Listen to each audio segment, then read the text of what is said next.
This is Progman Rob for PowerofMetal.dk. Here's my conversation with Ivar Bjørnson of Enslaved. We should talk about In Times, I think. Yep. And I have heard it, I love it. Being a fan of the band, I was very excited, but I'm also always nervous because each album I think, well, it can't be better than the last one, can it? But I don't know. I don't know how you guys do it each time. When you're writing for this album, I mean, do you have an idea of what direction you're going to take as far as writing goes? No, we really never do. We just try to keep an open mind, sort of like when the ideas start to pop up and surface. It's just to let it happen as natural as possible. Okay.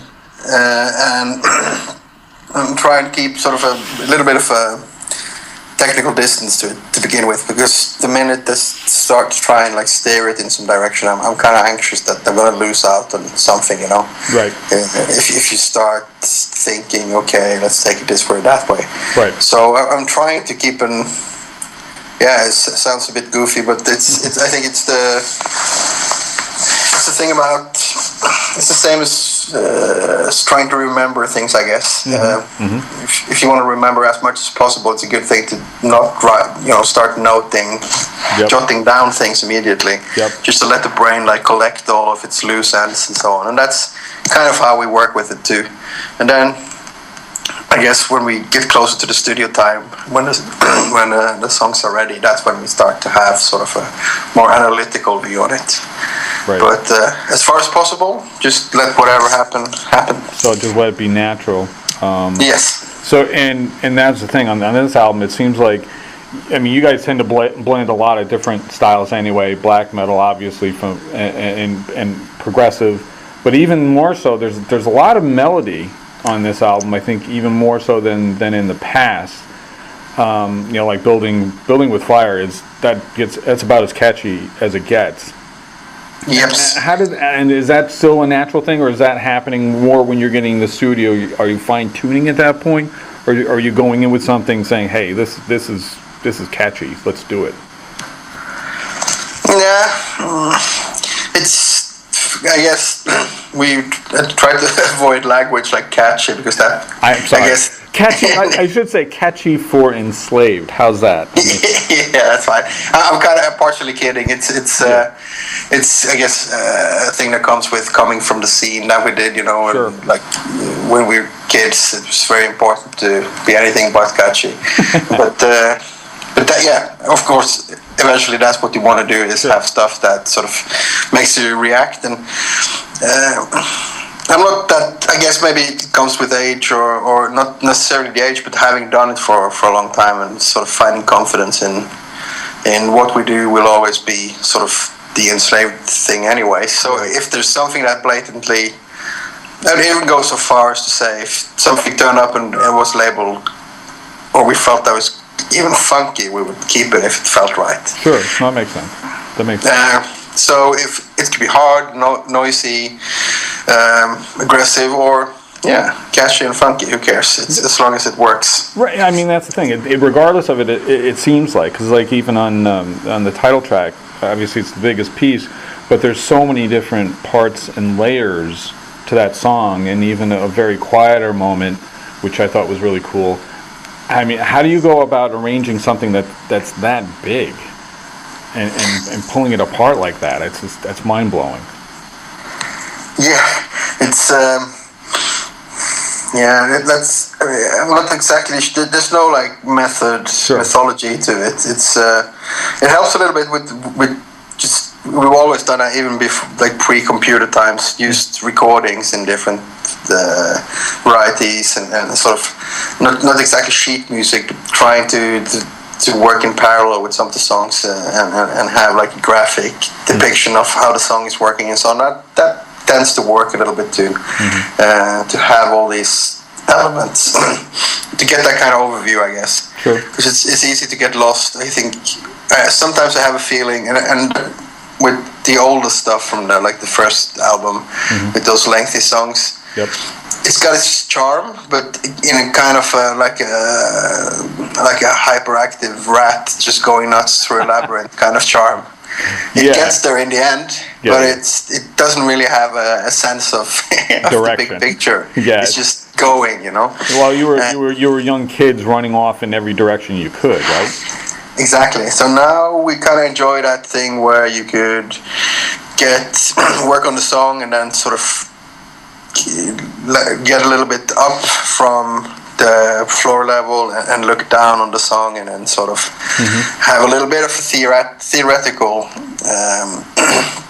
view on it too. Not necessarily the music in it, but trying to see like how the energy can be maintained throughout the song, right? And don't lose.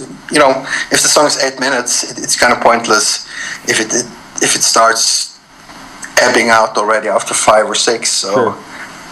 It's all about just trusting the instincts, I guess, and that comes. You get better with having done more albums, and we certainly have a lot of practice in that. Sure. I mean, each album has kind of evolved from the last one because it's like you were saying, everything has to sound like Enslaved, and it always does. But it seems like you guys always have a slight difference to each album, so that each one still remains unique to itself. But you guys are slowly. It seems like, I mean, growing. Obviously, you're getting older, but it's definitely a maturing sound. Wouldn't you? Does that sound fair? Yeah, that sounds fair. It's I guess it's a mix of experience in one sense, and also there's a group component in it too. I guess that we're still going in and feel like this is a new lineup or whatever, but it's still more than 10 years old now, the one we've had. Yep. And we've played together for so many tours, so many shows, and in the studio and everything. And then you get to know the other guys better, and then you sort of, I guess, me as a composer, have that in mind, how things can be optimized and so on. And that sort of influences back on the songwriting, I guess, which then again influences the band and so on. So it's just it's a very positive, like spiral thing. That's going on. Very cyclical thing going on. Yeah, it makes sense. Now, as far as songs on the new album, in times, do you have a favorite, or is it too soon to say? You've sat with them for a while, so. It kind of flows back and forth. Like one day it'll be this one, and next it'll be that one. And right now I'm quite charmed by the opening track because it's got that a very nice opening quality. I think that it really takes you as a listener and sort of grabs hold of you and gets your attention. And I really like that. It's got the mix of all the things that I like. So yeah, I like that one. Yeah, it definitely like jumps out at you. It's kind of like Thoughts Like Hammers kind of did it. The intro in that song was the same, where it was like, whoa, what the hell's going on? It's the same kind of thing. I love that, where it's like, wait, okay, we're awake now. Yes, we're exactly morning again. Yes, hello. Now, now you guys, when you're going to be doing the tour, are you going to be doing quite a bit from the album? Yes, we're going to be doing quite a bit. We're now deciding if we're going to do a lot or really a lot. We have to look at that, because the tour in the States, for instance, is going to start like around the same days as the release of the album. Yep. But we're going to utilize the internet for something nice, and have it streamed a couple of weeks before we go on the tour, so people can have a chance to get into it. So yeah, it's going to be. We really feel like we should. Yeah. I mean, present a lot of the album. Sure, it makes sense, because I mean, you guys have a lot of material, obviously, and then on top of that, it's obviously very lengthy songs. It's not like you're going out and doing 2-minute songs. I mean, these are generally 5, 7, 8, 9 minutes long per. So it takes a lot of time. So you don't always get to do maybe as many as some bands do. So it has to be tough for you guys to kind of pick which ones to hang on to and then which ones to do live. I mean, is that more of a democratic thing, or does one person tend to pick the set list? Yeah, we have. It's actually Icedale, the other guitarist, tends to be. He's got some of the responsibility for that now. Okay. a lot of the time, simply because he has a lot of suggestions. We have different talents, I guess, and he's got one for thinking in a live setting what works and how to build a set and so on. So he tends to be like the guy in charge of suggesting set lists, and then we work from that. But the first thing we do is for the tour is basically just decide on what we're going to play from the new one, and that's probably the one discussion that we have that I partake the least in, because I've written them, so for me I like them all. It's sort of I feel too close in a sense, like too subjective. So I leave that to the other guys to decide which ones we're gonna do. The drummer has a lot to say because he needs to feel the motivation to do it live and so on. Sure. And then we have that core for the live set, on which new ones, and it tends to sort of work from there. Because then you have like a starting point, and then you can pick a select from the catalog with something that sort of fits in with whatever selection of new stuff that you're presenting. Sure, well, that makes sense. Now you and Grula have been together for. It's 91, I think I'm getting it. Or maybe you guys knew each other even longer then. You were only 13 when you guys started out, right? Yeah. Now, how do you two keep from killing each other? Yeah, it's a good question. That's the weird thing. We actually do keep from killing each other, which we're kind of proud of. But I guess it turned from just the buddy family, buddy best friend thing into more of like a family. Yep. More like a brother relationship at the right time before we became too tired of each other or whatever. And then it's sort of, when that happened, you gain sort of, you get closer in one sense, but on the other hand, you also gain that kind of distance where you allow for a little bit more of difference to be in it without being annoyed by it. That seems to be my impression when these like long-term friendships in bands sort of go sour. It's because of the big things, the big lines. Sure. You have different ambitions and so on, and that starts to become like an impossible thing because you never talked about it. Right. With us, we seem to be able to discuss and find solutions for the big lines, and then we simply just leave out the other stuff. I know that he finds. He can't really understand why I spend so much time listening to like new music, and I can't really understand the attraction of him being like being Indiana Jones and just like searching for stuff from the 50s all the time. So it's that's pretty funny. So instead of bringing my contemporary stuff and his archaic stuff to the same parties and fighting over which ones to listen to, we tend to just listen to stuff that we like, both of us, and then when we have a feeling he might like this, we'll sort of like trade back and forth.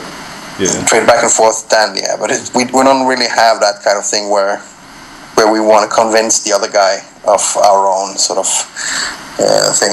And it's the same with all these like important things when it comes to the mythology and that sort of aspect that's very important with Enslaved. We also have different sort of approaches to that too, where he's a very historically oriented guy, while I tend to look at more of the psychological side of that, and then we can sort of we discuss, but it's more like presenting what we're interested in instead of like nagging at the same bits. And like, was this rune discovered in Sweden or in Denmark? No, it was the year 500, no, 600, that kind of petty stuff. So yeah, we're pretty good at disagreeing. I think that's the key. Now you're writing a good chunk of lyrics, and obviously he does too. But he's got to sing some of your lyrics. Is there ever a situation where you've written something where he says, I really don't want to sing that? No, it hasn't happened, and I don't think it's going to happen because it's. I think he likes the writing style, like the choice of words and that kind of stuff, and also he has a bit of an influence on how it's written. When I write for a song, I tend to get like a map, not to do with the content, but to do with how the phrasing should be. If he wants it to be, what's the word for that? Like the word cat has one, and the word the syllables. Syllables, yeah. Yeah. So he'd be like, give me either a fixed amount of syllables for each line, or he'll give me like a clue that this song needs to have few, or it's tricky. Be rich in vowels, or whatever, and that's the challenge. And then I sometimes I have the lyrics finished, and then I had to sort of rewrite it to the vocal style. Because you're writing some of them for his harsher style versus a clean style that Urbrand will do. So, do you even know at that point you're deciding who's going to sing what, and obviously then you've got to kind of gear that lyric to even the style of vocal, right? Yeah, that thing is left open to surprise, which is always a lot of fun. Okay. Because I never know which one, and sometimes I think that I've seen through their plan, which I sometimes think is to surprise me, like to have maybe the aggressive lines sung in, like the solemn monk choir thing, but then I'll think that's the plan and rewrite it, and then they'll do the opposite the next time. It's just impossible to predict. That's pretty funny. I didn't realize that they're the ones that are deciding, because I figured you're doing the writing. This one you can hear it in your head. I'm singing this part, and then that's got to be a clean vocal. But if they're kind of dividing up as they're going, then yes, that's what they do. We call it the committee work, so to speak, when we have the songs ready, and then we start working in these, like, you have the vocal committee where they'll decide on which parts, and then I'll go and work with the drummer, and then two guitarists have one. We have all these smaller groups, and then we sort of get together with all those things in the rehearsal room and tie it together. So now, what about your influences? You've been doing this since you were 13, so you probably had a lot of different stuff influencing your writing at that point. What do you feel like your influences are now, musically? Yeah, I'm kind of laughing because I have such a wide variety of influence. I can be influenced by basically anything. I have no sort of limitations there. Sure. When it comes to music, whatever works again. And I guess you can also hear it in the music that I was listening to a lot of different things when I was 13 and 14. We had that, the Pink Floyd in the 70s and all that stuff. Yep. But right there, I didn't really have the tools, like in terms of like the mental tools on how to incorporate that with the black metal style, because it was sort of a very long journey of coming to the point where you can listen to something and sort of translate it into that style in a sense. Yeah, no, it makes sense. Yeah, because you have to dissolve it in a way, right? Like take it apart and then sort of rebuild it in this, or else it just sounds weird. It just sounds. Then it starts sounding like a black metal guy playing a rock tune from the 70s, and that doesn't really sound good. Right. Well, yeah, you're marrying a lot of very different. Those different influences, but different styles too. Like I said, black metal and the prog, and it's got to be tricky to kind of get them to kind of merge together and sound like one thing. Now, as far as the black metal is concerned, you guys have had to have taken some shit over the years for kind of slowly sliding away from black metal, straight black metal, into what you're doing now. Yeah, there was some people, some complaining to begin with, some people here and there, but the good thing is they weren't really. They were a bit disappointed when they discovered, like, they were expecting us to defend ourselves in terms of being like, no, we haven't moved away from black metal or whatever. Right. But I guess the disappointment came when our answer would be like, we were actually never black metal to begin with. We were quite influenced by it, but we've taken that further, and we still enjoy it. It's something that I'm a big fan of. It's very important music for me still. but it was the starting point. It's the roots of the band, but eventually we had to include some more stuff in there. And like progressive music goes, what are your influences with prog? Because I'm a huge prog metal, prog rock fan myself. What are some of your favorites in that genre? I do like the stuff that's a little bit edgy in a sense. That I like of course, from the classics. I do like Genesis and Yes, and the stuff that has a bit of a rock feel to it. Not necessarily stuff that goes really overboard in terms of being symphonic in a sense. Yep. That tends to lose me a little bit. Not because it's atonal or weird or anything. I like weird stuff, but then if you want to go experimental, you might as well just go directly to Captain Beefheart. It's my idea. Yeah, right. And just be really strange. And I guess it's the same with the new prog also. I like a lot of the Swedish stuff. Yep. That's being done. Anekdoten, Englagård, those classics. I tend to end up liking bands that have like a punchy bass, a quite active drummer, and a mellotron keyboard in there. That's the kind of prog that sort of appeals to me. You can't go wrong with a mellotron. Exactly. I'm sorry. More people need to do it. It's like we're talking about old instruments and old styles. That's one that just never goes out of style. Nothing sounds like a mellotron. Nothing. It's fantastic. You can take anything and play it on a mellotron, and it sounds better. Haunted. Exactly. Yeah. It just sounds so creepy. It's so perfect and eerie. Like anything that Crimson did from back then, which I saw them on the tour they just did. Second night here in Albany they played, and they were doing all the stuff from the 70s. So it was a religious experience. I mean, to hear Starless live was, and that it just has that sound, it was unbelievable. So hopefully they tour over there. I don't know, but I haven't seen them since I think it was 2006. They came to Bergen, which was pretty amazing. Yep.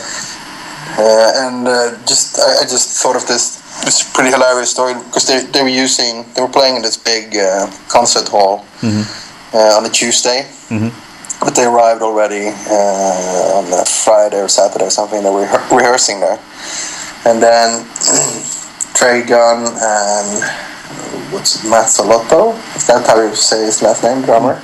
Oh yeah. Yep. Mazzolotto. Yep. They went to the local jam kind of thing. Okay. Sunday night. They're probably, Robert Fripp was probably going somewhere to drink tea or rehearse or something on his own. Exactly. And they figured they'd go and have a beer and have a look around town. So they went to this jam and we were hanging out there. And this local guy, like the local country and western kind of dude, he was on stage playing some of his new tunes, about losing his girlfriend and his pickup truck. Yeah, that kind of stuff. Yeah. And he was pretty out of it. He was so drunk. And then these two guys, they ask if they can join him for a few songs, and they play, and he's like pretty happy with them. Super drunk, doesn't really realize who it is, and then they start like fucking around with this flat 4x4 thing, and they just keep doing these like weird jazzy things around, which he thinks is just them being retarded and not being able to play normal country music. So he gives them, tells them a piece of his mind, like how shitty musicians they are and stuff. And then somebody told him later who those guys were, and he still has. Yeah, he didn't care. Big regrets about that, actually. Because he had heard about King Crimson. Oh, he had? Well, that's good. At least he knew who they were. You didn't think they were just some idiots off the street. That's pretty funny, though. It's like, it's 4x4. Straight ahead. How difficult can it be? What's the matter with you guys? What are you doing? Yeah, it's pretty brilliant. That's awesome. Now, a lot of another thing and that's been happening lately is it seems like Steven Wilson is remixing everybody's albums. Have you heard any of his remixes, like of the S stuff, Close to the Edge, Relayer? No, I haven't. The last remix thing that I really got into is the Genesis box with the 5 first ones. That's the only one I've studied, but I guess that's not him. No, but it still was really good. It was, oh crap, what's his name? That one I really liked. Yeah, really. And then I checked some King Crimson stuff that it was it Lark Stocks or something that he had done. Yes. To be honest, that one I didn't really get what had happened. Okay. Maybe I didn't look close enough. The first one that he did for the first album, it really sounds cleaner. And the stuff that he did on the S one, I don't know, it was close to the edge. There were just sounds that I hadn't realized were even there because it was so buried in the mix or whatever. Right. You know, so it was just kind of pulling out, like, there were just sounds on certain keyboards that Wakeman was using that I hadn't really heard, so quite good. That sounds great. In which album was that, you said? That was Close to the Edge. It's really quite amazing. The S album I didn't think sounded all that much different, but Close to the Edge there was just stuff there, and I've still got to get the one for Relayer because that's still my favorite S album, but I'm going to check that out because that's what happened with the Genesis remix box for me. Like, yeah. I heard all these like little weird things on the yeah, like, it hit the little symbols in between there's like the hum to the keyboards that Wakeman was using on the title track that I just didn't know was there. It just you can just actually hear the instrument because he really separates them. And oh wow! Anyway, I'm going off on a tangent here. Sorry about that. It's a good tangent.